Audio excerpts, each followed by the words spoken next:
इधर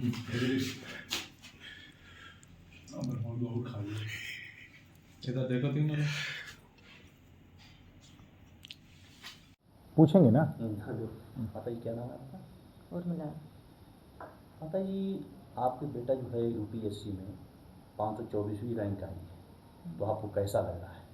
सुनकर बहुत खुशी हुई, क्योंकि ऐसा लगा ना कि वो खुशी के आंसू बस धाराओं से निकल गए। हम तीनों मिलके मतलब एकदम बहुत ही इमोशनल हो गए और तीनों मिलके रोए भी बहुत। और वही है, खुशी और गम दोनों मेरे साथ साथ चले गए हैं, मतलब चल रहे हैं, क्योंकि मेरे इन लोगों के पापा नहीं हैं। और बहुत बहुत खुशी हुई कि भाई मेरा बेटे ने ये एग्ज़ाम क्लियर किया। बस यही है, मेरा आशीर्वाद उनके साथ है, जहाँ भी रहें अपना अच्छे से अपने पद का निर्वहन करें। आप एक प्राथमिक विद्यालय में टीचर रहीं, बेटा जो है आईएएस बन रहा है, तो कैसा आपको महसूस हुआ? बहुत अच्छा लग रहा है। बाकी मेरे सभी लोगों का सहयोग मेरे साथ रहा, जो भी मेरे रिलेटिव हैं उनका भी मेरे प्रति बहुत सहयोग रहा। बस यही है, भगवान से यही प्रार्थना करती हूँ कि बच्चे मेरे जहाँ भी रहें अच्छे रहें, खुश रहें।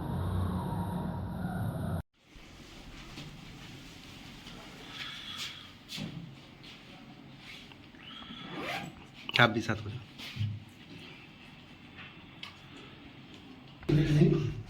हम क्यों लेके जा रहा?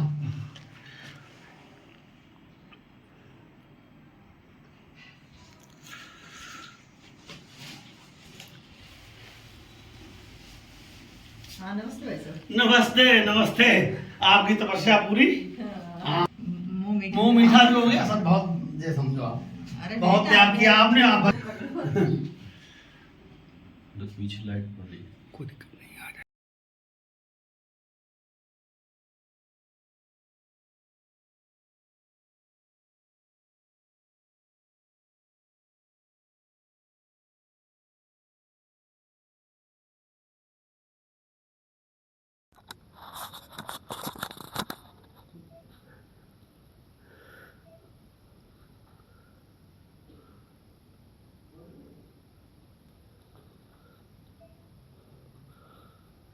खिलाइए, खाइए।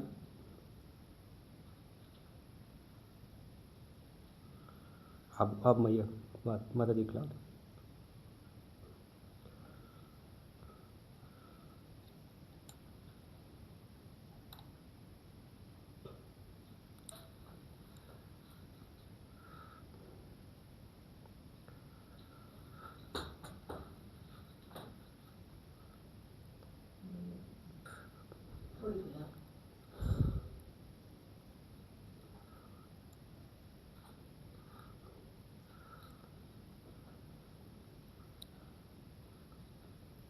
रोज क्या नाम है आपका? आकर्ष कुमार।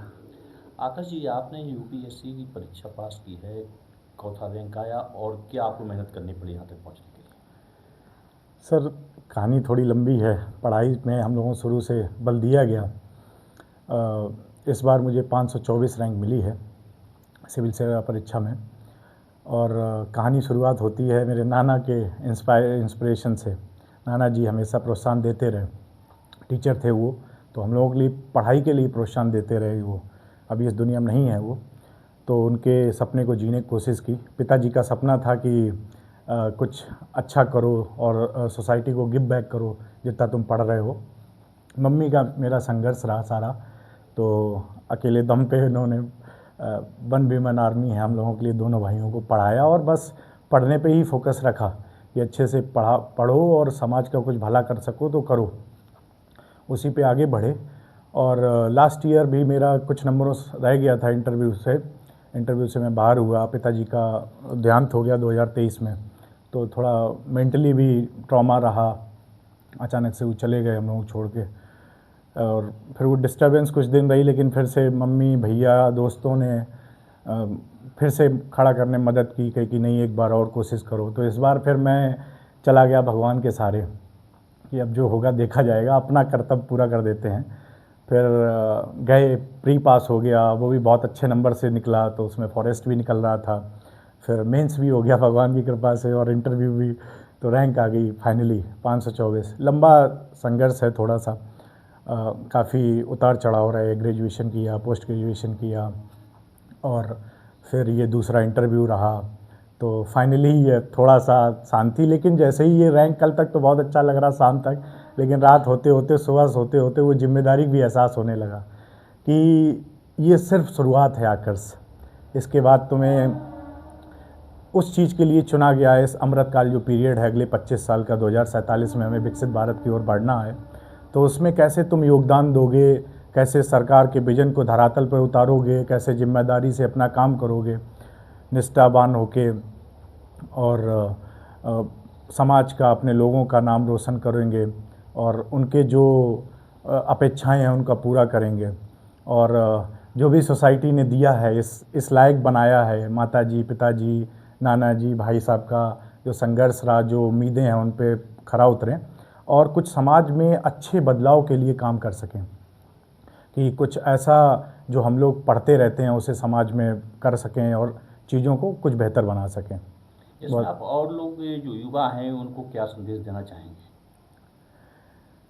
सर, मेरे लिए जो लास्ट ईयर का जब मैं फेल हुआ तो मुझे कुछ नहीं समझ आ रहा था। उस दिन मैं ब्लैंक हो गया बिल्कुल।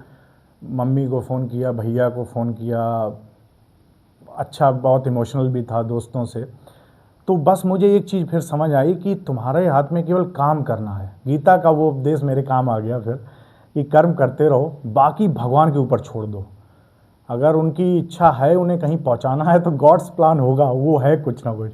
और आज मुझे वो ही लगा। एक दिन पहले मैं एस्पिरेंट था, कल सुबह तक मैं सोच रहा था कि दोबारा स्प्री देना है कि नहीं देना, क्या करना है आगे, लेकिन आज ये भी देखो सब बदल गया। तो वो भगवान की इच्छा है। तो कर्म अपना करते रहो, उससे पीछे मेहनत से नहीं डरना है। मेहनत करते रहो, जितना हो पाए उतना मेहनत, जितनी बार गिरो उतनी बार खड़े हो।